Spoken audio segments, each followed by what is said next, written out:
Movie की शुरुआत होती है एक नोटबुक के साथ जो टाइम पोर्टल से उड़ती हुई कहीं जा रही होती है। बैकग्राउंड से डोरेमोन की आवाज आती है और वो कहता है ये एक फ्यूचर नोटबुक है, चाहे ये अभी खाली दिखे लेकिन जो भी इसमें लिखा जाएगा वो भविष्य में सच हो जाएगा। इसके बाद हम देखते हैं नोबिता को जो अपने दोस्तों को ग्रुप स्टडी के लिए अपने घर बुलाता है, लेकिन जैसे ही वो कमरे में आता है देखता है कि हर तरफ गैजेट्स बिखरे पड़े हैं। गुस्से में नोबिता चिल्लाता है ये डोरेमोन अपने गैजेट्स बिखेर कर पता नहीं कहाँ चला गया। शिजुका समझाती है कोई बात नहीं नोबिता, हम सब मिलकर साफ कर लेते हैं। फिर सब मिलकर गैजेट्स उठाने लगते हैं। इसी बीच सुनो को एक मैग्नीफाइंग गिलास मिलता है और वो सोचता है कि ये डोरेमोन का कोई खास गैजेट होगा, इसलिए चुपके से अपने पास रख लेता है। सभी गैजेट्स को वो लोग डोरेमोन के कबाड़ में रख देते हैं। तभी डोरेमोन मिचन से मिलकर वापस आता है और देखता है कि उसका कमरा साफ हो गया है और सब ग्रुप स्टडी कर रहे हैं। वो पूछता है मेरे सारे गैजेट्स कहाँ गए? नोबिता बताता है हमने सबको तुम्हारे कबाड़ में रख दिया। डोरेमोन पूछता है वैसे तुम लोग किस चीज की स्टडी कर रहे हो? शिजुका बताती है फ्यूचर में बड़े होकर हम क्या करेंगे इसके बारे में लिख रहे हैं। तभी डोरेमोन उनकी नोटबुक्स देखता है और घबरा जाता है और चिल्लाता है ये मेरी फ्यूचर नोटबुक है, इसमें जो कुछ भी लिखोगे वो सच हो जाएगा। सभी हैरान रह जाते हैं। फिर शिजुका कहती है चिंता मत करो डोरेमोन, मैंने तो बस इतना लिखा है कि फ्यूचर में एक ऐसा बाथटब बनाऊंगी जिसमें सब साथ साथ नहा सके। जियान बताता है मैं बड़ा होकर एक सिंगर बनूंगा। सुनो कहता है मैं साइंटिस्ट बनूंगा और बहुत सारे रोबोट्स बनाऊंगा जो मेरा काम करेंगे। और नोबिता कहता है मैं एक हाई टेक सिटी बनाऊंगा। डोरेमोन थोड़ा खुश होता है लेकिन फिर भी उसे थोड़ी चिंता होती है। नोबिता आइडिया देता है चलो फ्यूचर में जाकर देखते हैं कि हमने जो लिखा है वो सच हुआ या नहीं। डोरेमोन मान जाता है और सब टाइम मशीन में बैठकर फ्यूचर की तरफ निकल पड़ते हैं।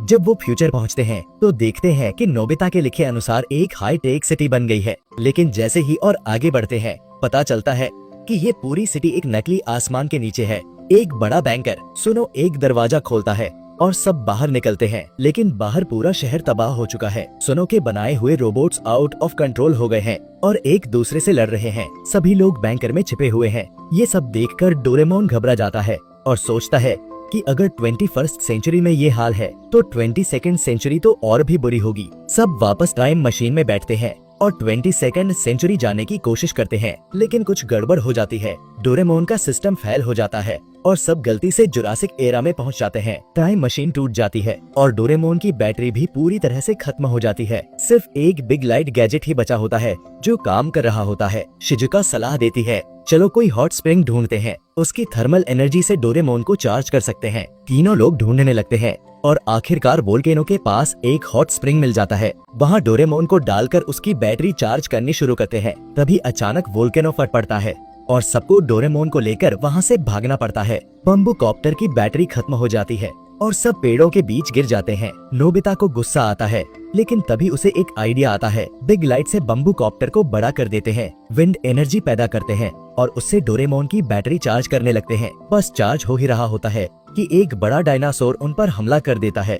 बम्बू कॉप्टर टूट जाता है। सुनो अपना मैग्नीफाइंग ग्लास निकालता है और बताता है कि ये गैजेट है, लेकिन नोबिता कहता है ये कोई गैजेट नहीं, ये मेरा नॉर्मल मैग्नीफाइंग ग्लास है। जियान मैग्नीफाइंग ग्लास छीन लेता है और नोबिता से कहता है मुझे बिग लाइट से बड़ा बना दो। जियान बड़ा होता है और डायनासोर से लड़ता है, लेकिन डायनासोर जियान पर भी भारी पड़ता है। तभी छोटे छोटे डायनासोर भी हमला कर देते हैं और सब डर जाते हैं।